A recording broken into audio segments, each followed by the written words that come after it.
Приветствую вас под розой. В одном из роликов об обучении магии я приводил список литературы по Каббале, с которой рекомендовал ознакомиться новичкам. Вскоре ко мне обратилось несколько человек с вопросом, почему я не посоветовал начинающим ознакомиться с работами Алистера Кроули. В первую очередь дело касается его книги по Каббале, известной как книга 777, или символические пролегомены к системе истолкованного скептико-мистического пути и иероглифическому фундаменту суммы науки о святейших вещах.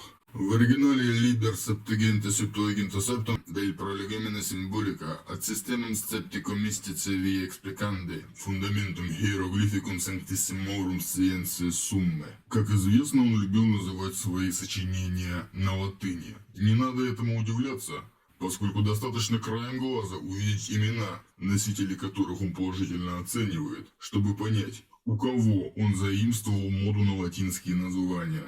Также я не удивлен, почему у меня спросили именно про эту книгу. Я знаю, что как самоучки, так и иные лица, даже находящиеся в разных тайных и не очень обществах, используют соответствия, указанные в таблицах Кроули. Например, оттуда берутся имена духов, на основе которых строятся магические символы, используемые в ритуалах и талисманах. Кстати, для вывода символа и слова используется обычный метод Исраэля Регарди, о нелепости которого я скажу позже, так как сейчас я намерен рассмотреть именно 3 семерки Кроули, одновременно на русском и английском. Русская версия будет появляться слева, а английская справа. Почему нам так необходимо несколько вариантов, я еще как-нибудь расскажу. Пока сосредоточимся на Кроуле. До сих пор некоторые называют его величайшим оккультистом и магом 20-го столетия. Хотя довольно привычна ситуация, когда маги с мировым именем не упоминают его вовсе. Достаточно вспомнить, например, неоднозначно принятую книгу Джозефа Лисьевски по церемониальной магии. В конце он приводит список рекомендуемой литературы. И если вы обратите внимание,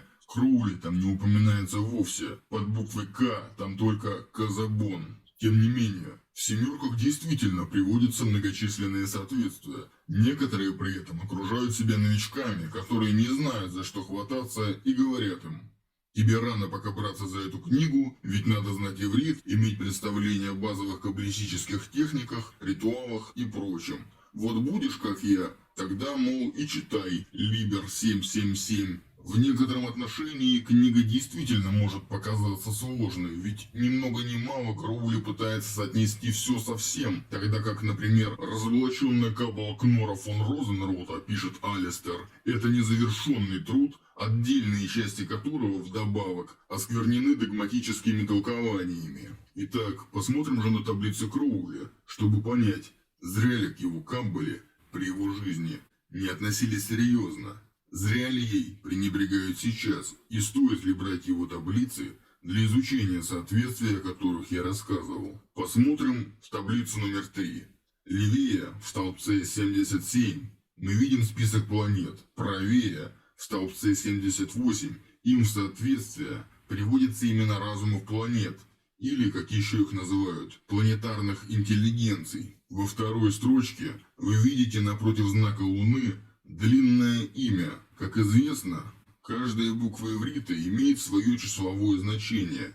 С этой точки зрения, буква и число в иврите – это одно и то же. Например, вот так выглядит код московского региона 777. Вместо цифр вы видите 4 буквы, первая из которых означает 400, вторая – 300, третья – 70, а четвертая – 7. Итого 777. Подобным образом, у любого слова или имени в иврите есть сумма составляющих это самое имя букв. Посмотрим на число имени разума Луны. Кроули указал его в скобочках, и это 3321. Однако, если вы возьмете это имя и превратите каждую букву иврита в цифру, вы получите не 3321, а меньше, 3221. Таким образом, неверно одно из двух, либо имя, либо его число. Но для человека, серьезно занимающегося магией, это важно, так как неправильное имя или число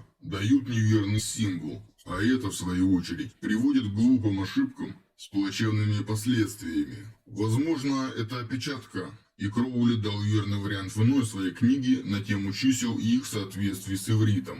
И действительно, такая книга есть. И называется она «Сефер Сеферот». Давайте обратимся к ней. Обычно она издается под той же обложкой, что и семерки. Именно в Сефер Сеферот мы видим длинную таблицу, в которой есть две колонки. В каждой, в свою очередь, по два столбца. Слева имя, слово или фраза, а справа соответствующее число. Например, числу 2 соответствует Аава, то есть отец, 15 Гаава, то есть гордость. Однако нас интересует конец списка. Здесь мы находим то же число, что видели напротив имени разума Луны – 3321. И кто-то уже начинает радоваться, поскольку в приводимой здесь версии имени стоит иная буква, которая и заключает в себе число, которого не хватало. Но в то же время, как вы уже могли заметить, имя разума Луны – это не односложное слово, а фраза, где встречается идиома «бе-руах», то есть «в духе». При этом слово «руах»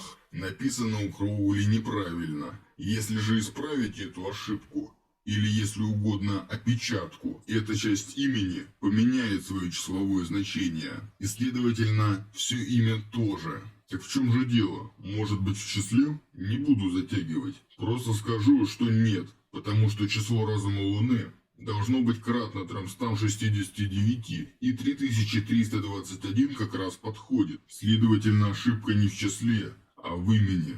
Я видел порядка 10 вариантов его написания, но верным является лишь один. Изучив иные тексты Кроули, вы сможете с легкостью обнаружить правильные версии имени разума Луны у него попросту нет. Как вы уже поняли, это весьма серьезное упущение, ведь даже человек, поверхностно знакомый с магией, знает важность использования именно правильных имен планетарных интеллигенций, а также выводящихся из этих имен символов. Сожалею, если кто-то пользовался семерками как справочником, поскольку это не единственная ошибка.